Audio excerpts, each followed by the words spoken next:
Oh, we got something.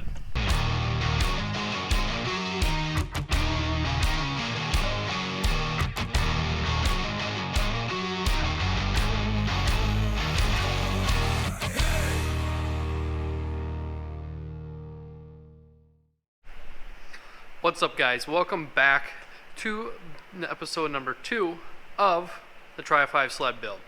So it has been a little while since we've touched this thing. We washed it towards the end of summer, early fall sometime, but we got the Tri 5 coming up here in less than a month.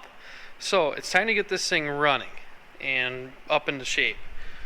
So a little recap about this sled. It's been sitting outside. It hasn't really been ran the past couple of years. The previous owner said it did ran when it was parked, so I have that as in high hopes. The sled does have about 5,000 miles on it, so I mean it's going to be up there a little bit. Like I said, this isn't a complete restore. We're just going to get this thing running so we can go around the track with the Tri 5. Then after that, we'll see what we end up doing to it. So today the plan is to at least go through the motor at least a little bit. Probably going to end up, a lot of the fuel lines seem fairly brittle, so we're going to want to replace all of those, take the carbs off, get those cleaned out, clean out the floats. I kind of want to go through the gas tank a little bit too, because who knows how long it's been sitting. And I also want to cover up this seat, and I want to put some self-tappers down here on the running board to actually give you some grip. So, and if they go through, we'll just chop the screws off on the bottom. So without further ado, let's get into it.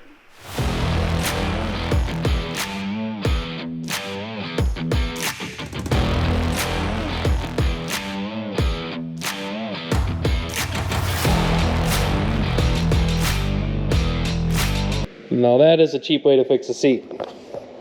Gorilla tape. Now let's kind of reassess this whole situation under the hood. So, like I was describing earlier, some of these old lines are kind of frail and, well, to say the least, might be even detached a little bit. Got the fuel shut off and some of these other hoses in here, fuel filter. All these definitely need to be gone through and have a little more in-depth look at, because from being sit outside, they're kind of hard, they're kind of crusty, and I'm just not completely sure if I'm all that trustworthy of them. So we'll dive in a little, we'll get the air box out of here, get the clutch shield off. There is some spark plugs in here, but I'm thinking I'm just going to put some new ones in here regardless, along with some spares. We do have a spare belt that actually seems in fairly decent shape, and then yeah, we'll just keep making our way through. Got the airbox out. I do notice we do got a little bit of a torn boot here on the one carburetor. We'll have to do something about that. The rest of these are pretty mounted. I just happened to notice when I was taking the box out that this is a little more flimsy than the others. So what else I'm going to do, I'm going to label kind of everything as they go. That way when we does come time for reassembly, we're not going to get anything mixed up. So I will get to labeling here. Well, got the carburetors off and the airbox out. Just looking around here, like I said earlier, looks like we got a carb boot that's broken here. A couple pinched fuel lines that will need to get fixed. This one might be fine, but it looks like they just made them a hair too short, or which ones were done last. Main coolant lines don't seem too brittle at all. I haven't got to check the oil, check the coolant. Gonna go into the gas tank here shortly. Like I said, this isn't a complete restore. The main goal is just to get it running and running well, or tuned well. Looks like the CDI box, I believe this is what that is. We'll have to mount that somewhere. But like I said, main goal, we're just gonna get it running, as this thing's gonna have a hard run at the Tri 5. So that's the main goal for this thing. But carburetors are off on the table there, so we will be just giving those a cleaning up everything that is about them. We'll place any lines if we need to. Other than that, it's just kind of a little short dive to hopefully have a quick turnaround. So pull the plugs, put a little bit of oil under a cap full in each cylinder. Figured since it hasn't really been ran for a couple years, just lube up the cylinder walls a little bit. But it pulls over nice, easy, and free, one-handed, no problem.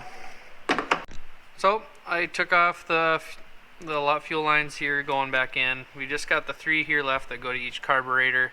The one here on the way right is actually okay, but these 2 are kinked pretty good. So I got some fuel line here. I'm just going to replace that with it. And I actually checked out the pickup in here, and that looks actually pretty much brand new. So I'm not too worried there. There's only just the tiniest little bit of gas in there, so I think I might be able to blend that out without, you know, having stale gas or old gas in there. So I'll be able to blend it with some new stuff, with some octane boost. It's got about a half tank of oil in there. We'll have to add some coolant and oil. Well, I got carburetors cleaned, got fuel lines off. So next up, I'll be running down to the hardware store, automotive store. We'll get some new line. We'll get a new inline fuel filter, get some more spark plugs, as the line I had here in the farm shop was just a hair too small for this. So we'll be getting some of that. I gotta wait for my new carb boots to show up before I can put these back on and do the first start. So you will see me next time here pretty shortly. All right, we're back already. It's only like the next day. I got too antsy. I want to know if this thing runs or not. So I got the rest of my parts. I'm just gonna patch that carb boot for now, just to see if I can get this thing running. I got some gas here. I'll probably mix a little bit of oil in there. We have oil down the cylinders, and I'll probably just put the carbs back on. I won't put the air box back on, and we'll just see if we can get this running and get it primed up to get the fuel coming back through the fuel lines again. And hence why I want to mix a little bit of fuel. And then after that, we'll just see if it can run. We're not going to ride it. We're just going to make sure we can run under its own power, because I'm getting too antsy and I want to make sure. So we're going to get the fuel in the gas tank, put the fuel lines back on, reassemble the carbs, clean out the jets, reset everything. So hopefully, after probably quite a few pulls and little shots of some little liquid courage, this thing should be running. Just like that, all the fuel lines back on, carburetors back on, new spark plugs in. Next, we're going to be putting the fuel in. We will be doing a little bit of an oil mixture in here just for extra lubricant, just in case. Top the coolant off, top the oil off. We'll find a place to put the CDI box, as we're not going to run it with the air box in right away. Just because we're going to give it some liquid courage so that fuel pump can go and get fuel up these lines, because I really don't feel like pulling this thing over for a half hour and then being dog tired waiting for the fuel line to fill.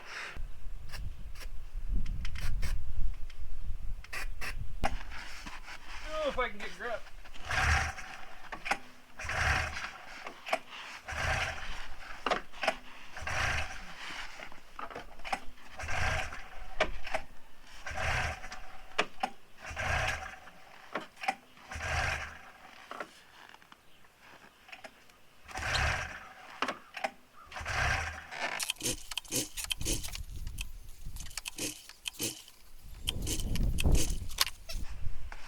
Well, we got fuel now, but nothing. Suppose we'll have to check for spark. If you're ever curious about a quick, easy way to see if there's any compression, just put your finger over. See if it'll blast your finger out.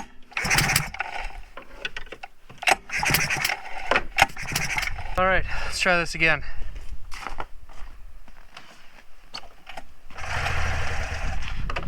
Oh, we got something.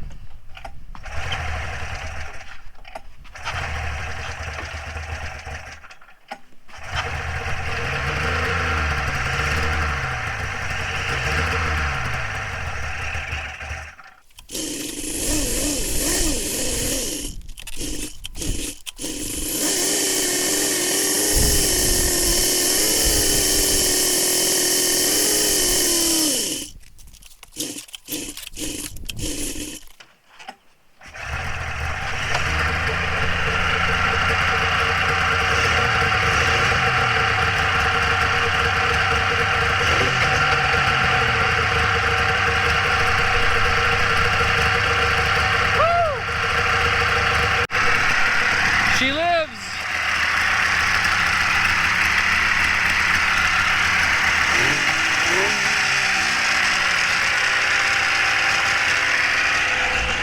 Ah, even the cluster works.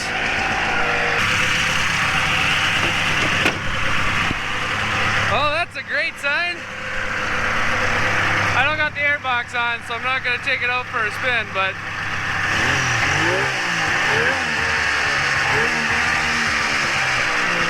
probably still got some fine-tuning things to do yet, but it runs. That's the best thing I can expect, especially when it hasn't really ran since winter of 21. And even for sitting since 21, the previous owner said that last winter it didn't really run perfect, which I'm sure it's kind of hopefully running was running a little worse than it was now. Hopefully I got it a little bit tuned up to where it needs to be, but the guy said he never really brought it in and did too much with it. But so big thing, it's running, it's idling fine. Who knows, I might throw the airbox on. The thing is, I got that carb boot that is still cracked and busted. I just got some like Gorilla Tape basically over it right now just to help hold that up. So I don't know if I'll go too crazy, and I don't know if you guys can really see it here on camera, but the rear shock could use a little bit of love too. But as I said a little bit earlier, that shocks and kind of clutching, all that stuff is kind of new around to me. I can get things running like I did here. I'm pretty decently mechanically inclined, but when it comes to that stuff, I'm not really all too much of an expert. But one of the guys who is on the Tri 5 team, who you guys will be meeting soon, knows a little bit more than I do about these things. So pretty soon we'll get this thing loaded back up. We're gonna go back down to Hutchinson. This is I'm at my farm shop here right now, but soon enough we're gonna have to put some CNA razors on here. We'll have to get the suspension dialed in. We're gonna have to do some testing and running with this thing with the rest of the team, and I'll have to announce who we are racing with. So make sure you guys stay tuned, keep up with the next upcoming videos, and hopefully we can see you at the Tri 5. But until then, ride safe.